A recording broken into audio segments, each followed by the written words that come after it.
Well, Kelsey, thank you so much for taking the time. I'm so excited to chat with you. This campaign is so much fun. Thanks. I love it so cute. much. I feel like you were going to give everybody hair envy.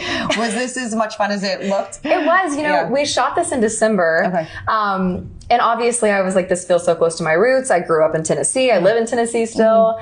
And I feel like since we shot it, just the way that like country and Western, all that has just been in the media and fashion and all that it's just exploded. So I'm like, you guys nailed it. Seriously. Yeah, country frat hair. Right? Yeah. What is your hair routine? It depends on what I'm doing, honestly.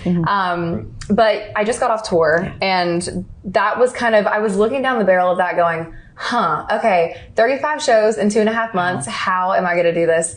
And I decided to wear a wig on this tour. And honestly, it was fun because I felt like Hannah Montana, and that's every girl's dream. Yes.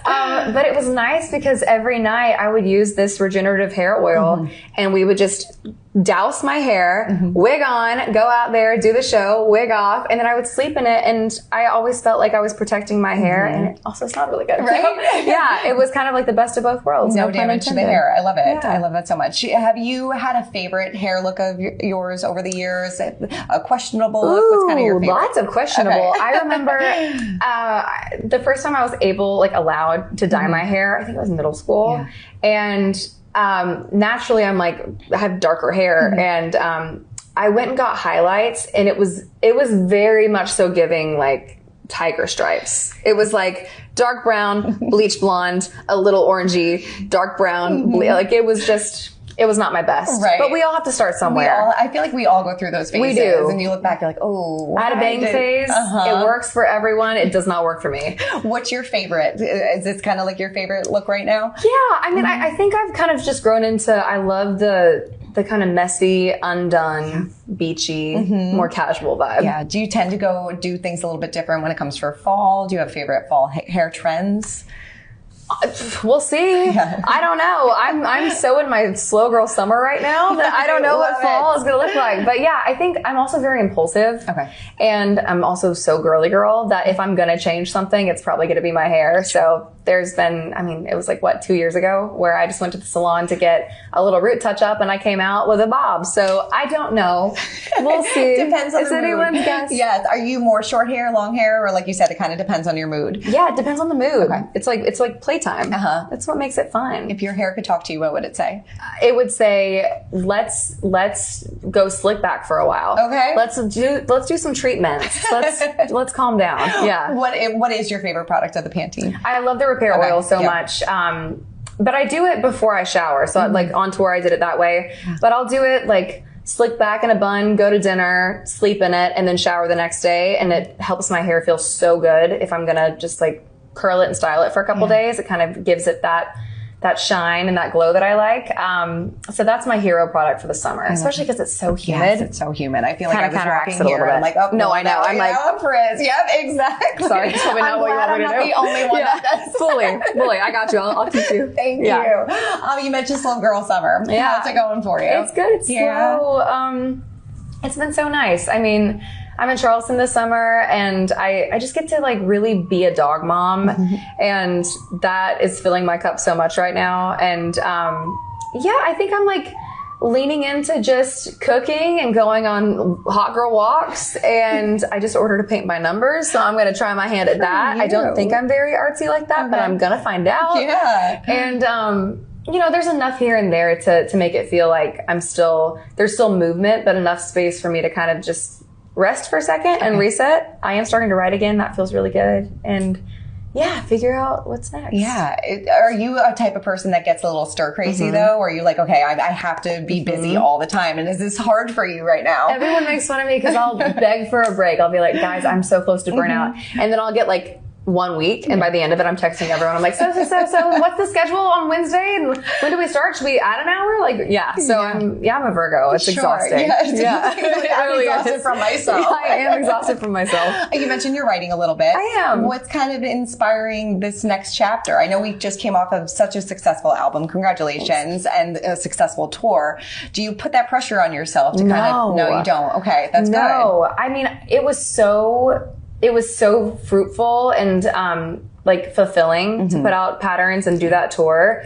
And I think just like with Welcome Mat and then Patterns afterwards, like I'm kind of just trying to let every chapter of music be whatever it's going to be and inform however it does. And so I just started the process of writing, and I have no idea like when or how or where or anything, but that's the most fun part because it's playtime. Definitely. Yeah. What's kind of inspiring this new music? I know you said before that sometimes it's harder to write when you're in a happier place. True. It's so true. So do you ever get those like writer block moments? I do. But I think even when you're happy in your life, there's still areas that you're like, oh, I feel uncomfortable in this. And I think one thing that I'm looking at right now is I'm 31 and I love my 30s so much. Could not pay me to go back to my 20s. Literally kill me. But you know, like I think just growing up into that womanhood, there's like a lot of beautiful things that come with that, but then also moments that you're like, oh, okay, like I haven't had to think about this before. What about this? And how does this feel? So I think I'm just kind of writing. I've always written about my life. So I think I'm just writing about that phase of it. Sure. As you close the Patterns chapter, kind of, right? Oh, yeah, I guess. What did you kind of learn about yourself through that process the most? I'm sure there's a lot of life lessons. Yeah.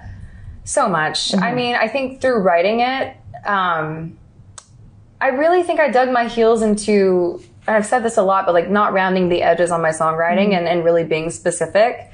And then I think through the tour, just that like I'm capable of doing things that I've always dreamed of doing, but never really knew if I could. And I think taking the second to like, I mean, it sounds weird, but like be proud of that is really important. Yeah. As you are settled into your 30s, what are you most excited about this chapter? And what do you hope you accomplish? I'm so open. I've never been this open in my life. Yeah. Truly to anything. Like to whatever the new record is going to sound like or who I make it with or whatever. If there's another creative outlet or role or anything that comes my way, like yes. Like to anything, to a random trip. Like yes. I'm just open. I just want to exist in that openness. You're in your yes girl era. I'm in my yes era. Yes, I love that. And you made your acting debut with Dr. Odyssey. Is that something that you want to continue doing a little bit more? Like I'm open. Right, I'm open. It was so much fun, and I really wanted to do it because for the longest time I was like, I'm not gonna try acting because I was so scared of sucking and like failing on camera. How embarrassing is that? So I was like, I feel like I should run towards the things that scare me, and I tried it and I really enjoyed it. So I think if there's the right thing, like the right story to tell, and if I was the right person to tell the story, yes. Yeah. Definitely. Why the heck not? Yeah. I know you're in Charleston. Did they try to get you to make a cameo on No. But it's been so much fun to just witness that world. You know, it's such a culture that show has created, and everyone's very passionate about it, and I know everyone's happy to be back. Definitely. I know I know you and Chase made some goals for this year, which I mean, goals that everybody should achieve. Do you have any other goals for the back half of 2025? Honestly, we've kind of flip-flopped, you know, like I had a really heavy spring. He has a really heavy summer through fall shooting. So he was such a grounding support system for me during that tour. And now I get to do the same. So we're just yin yang. That's fun to do that. It is. It's fun to have a partner that kind of supports you and lifts you up. Absolutely. And is able to kind of wear different hats when we need to. I know you said that he challenges you in this relationship as well. How do you guys do that for one another? I feel like you always have to be challenged in a relationship. Or it's boring. Or it's boring. Or it's boring. And then you're stagnant. And then that's not going to work out. You know, I think we're 2.5 years in, so it looks a lot different now than it did in the beginning. But I don't know. I think we're really similar.